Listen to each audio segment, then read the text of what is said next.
ہمارے بعض وہ ملنگ بابے جو ہوتے ہیں وہ کہتے ہیں جی نماز پڑھنے کا حکم نہیں دیا گیا، نماز قائم کرنے کا حکم دیا گیا ہے، ہم نے دل کی قائم کی ہوئی ہے۔ یہ ان کی خود ساختہ توجیہ ہے۔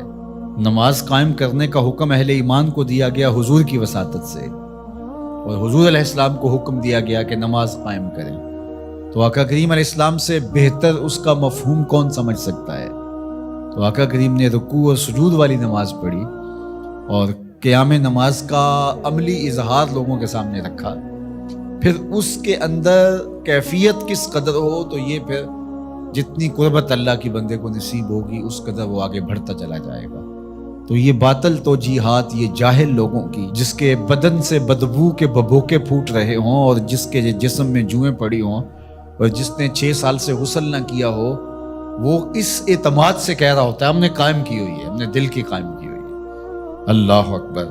تو یہ اس معاشرے میں ایسے لوگوں کو ماننے والے اور ایسے لوگوں کی باتوں کو غور سے سننے والے اور ان جاہلانہ باتوں کو معرفت کی باتیں قرار دینے والوں کی کمی بھی نہیں ہے۔ تو اللہ تعالیٰ جل شانہ سے ہدایت مانگنی چاہیے کہ اللہ ہمیں ہدایت کا نور نصیب فرمائے۔ تو اقامت نماز سے کیا مراد ہے؟ اس کی فرائض کے ساتھ ادا کرنا، یا پھر رکوع سجود تلاوت کا اتمام اور اس میں خشوع کا اور خضوع کا اظہار اور اس میں مکمل ڈوب جانا کہ گویا تم اللہ کی عبادت کر رہے ہو تو اس کو دیکھ رہے ہو۔ اور حضرت عثمان غنی رضی اللہ تعالیٰ عنہ فرماتے ہیں کہ جس نے صحیح وضو کیا، حضور علیہ السلام سے روایت کہ جس نے صحیح وضو کیا جس طرح میں نے وضو کیا ہے اور 2 رکعت پڑھی اور اس میں اس کو کسی غیر کا خیال نہ آیا، تو اللہ تعالیٰ اس کے پچھلے سارے گناہ معاف کر دیتا ہے صرف 2 رکعت سے۔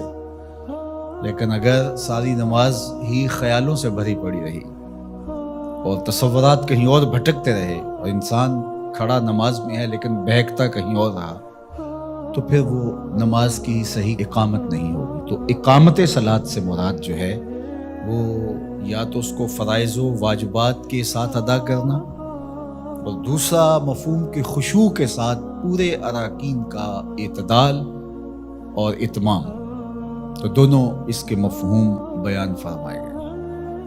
تو ظاہر ہے کہ ابتدا کے اندر تو کوشش ہوگی کہ فرائض واجبات پورے ہو جائیں، تو وہ خشوع اگر نہیں بھی حاصل ہو پایا تو پھر بھی کوشش جاری رکھنی چاہیے، نہ یہ کہ اب وہ تو کیفیت ہی نہیں نصیب ہو رہی تو میرا نماز پڑھنے کا کیا فائدہ۔ حضرت محدث کچھوچوی علیہ رحمہ سے کسی مرید نے کہا حضرت نماز پڑھتا ہوں لیکن لطف نہیں آتا، مزہ نہیں آتا۔ تو آپ نے اسے سوالیہ انداز میں پوچھا کہ اس کے باوجود بھی پڑھتے ہو؟ اس نے کہا جی وہ تو فرض ہے، پڑھتا تو ہوں۔ تو آپ جھومنے لگے، فرمایا واہ واہ، تمہیں مزہ نہیں آتا پھر بھی پڑھتے ہو؟ اس کا مطلب ہے تم مزے کے لیے نہیں اللہ کے لیے پڑھ رہے ہو۔ تو اگر لطف آ جائے، وہ کیفیت، وہ حظ، وہ تو بہت بڑی بات ہے، لیکن اگر نہیں بھی ہے تو اس کا فریضہ تو ہے اس کی طرف سے جو عائد ہوتا ہے، تو وہ شکل بنا کے تو کھڑے ہوں، وہ صورت بنا کے تو کھڑے ہوں، تو کسی دن وہ کیفیت بھی پیدا ہو جائے گی۔ خورش دے بدر را جو کب کو حمام کہ یک روز افتد ہمائے بدام۔ سعدی شیرازی فرماتے ہیں کہ دانے ڈالتا رہے، چوغا ڈالتا رہے، کبھی کبوتر آئے گا، کبھی کوا آئے گا، کبھی کوئی اور فاختہ آ جائے گی، لیکن کسی دن وہ بھی آ جائے گا جس کے لیے تم یہ سب کچھ کر رہے ہو۔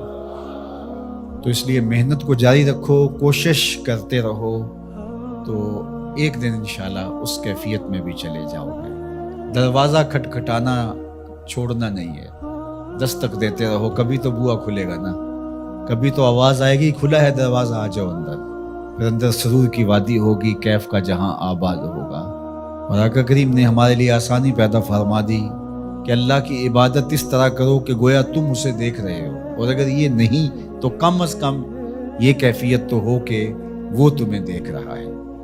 تو اپنی اپنی کیفیت ہوتی ہے، بہرحال نماز کو ترک نہیں کرنا، بھرپور کوشش ہو کہ خشوع و خضوع کے ساتھ نصیب ہو۔